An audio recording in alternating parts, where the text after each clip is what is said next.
O Teatro Municipal completa 80 anos no próximo dia 14 de julho.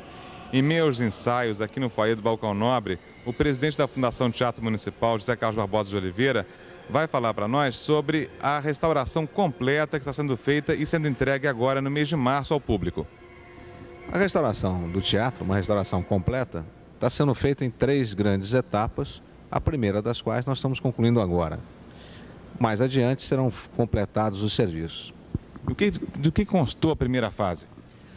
Na primeira fase, nós procuramos restaurar tudo aquilo que poderia prejudicar o desenvolvimento da própria temporada, evitando dessa maneira que o teatro, por estar sendo restaurado, ficasse fechado, o que é muito prejudicial para o teatro, para a cidade e talvez até mesmo para o país. A segunda e terceira fase vão ficar prontas para a comemoração dos 80 anos? A segunda fase, sim, ela deve estar concluída até o dia 14 de julho e prevê o restauro das fachadas exteriores, da cobertura e de toda a circulação interna, completando assim o que nós chamamos do setor social do teatro. Tem uma curiosidade, todo mundo quer saber, esse cor-de-rosa que está, enfim, pintado lá embaixo, que cor-de-rosa é esse? O cor-de-rosa foi motivo de uma longa polêmica e fruto de muito estudo e muita discussão. Nós chegamos, inclusive, a nomear uma comissão presidida pelo professor Quirino Campo Fiorito, integrada por diversos especialistas, que permitiu uma avaliação real entre as prospecções feitas na parede, aonde encontramos os primeiros tons de rosa, e a documentação histórica localizada, desde o livro do João do Rio, que já mencionava o cor-de-rosa, a artigos de jornais da época, inclusive um muito curioso de um cronista que dizia ter se sentido na noite inaugural como se estivesse entre morangos frescos. Bom, vamos falar de afrescos então. Tem 3 afrescos que não são afrescos aqui no teatro. Na verdade, são 3 grandes telas de Eliseu D'Angelo Visconti, peças muito importantes e na restauração tiveram um cuidado todo especial. As 3 grandes obras de Eliseu Visconti, do plafond, ou seja, do teto do teatro, da calota do teto, uma obra muito importante também no proscênio e o pano de boca. Este certamente é a maior pintura do mundo sob suporte flexível.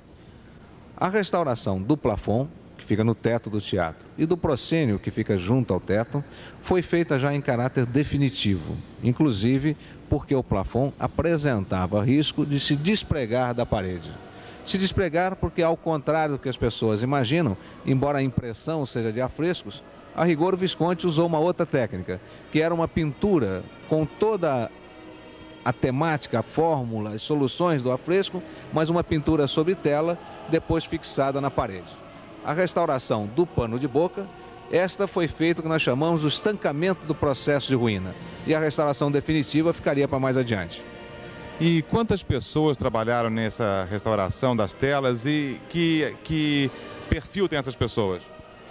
Nós tivemos no auge, porque o tempo era relativamente curto, para poder evitar que o teatro permanecesse muito tempo fechado, mais de 20 restauradores que nós chamamos artísticos. O total da equipe que trabalhou no teatro nesta fase chega a quase 400 pessoas, entre as mais de 10 subcontratadas e subempreiteiras da obra. Quando a cortina do teatro abrir, ela... Bom, vou falar do peso. Ela vai falar do peso da cortina do teatro e o que leva esse mecanismo a funcionar. A grande cortina do pano de boca, certamente é uma das maiores cortinas conhecidas no país. Para se ter uma ideia, cada lado da cortina pesa o equivalente a um automóvel Volkswagen. E ela foi totalmente refeita, reconstruída e teve seus mecanismos restaurados. Então eu acho que ao abrir a cortina, vamos também abrir uma nova cortina. E isso tudo custa muito dinheiro, né? Quem é que financiou tudo isso? Olha, eu acho que os financiadores estão muito dentro da temática do seu programa de arte e investimento. 80% desses recursos vieram de empresas privadas, entre elas o Banco do Brasil, a Pirelli, a Petrobras através da Petroquisa e a White Martins. O governo do estado entrou com os 20% restantes.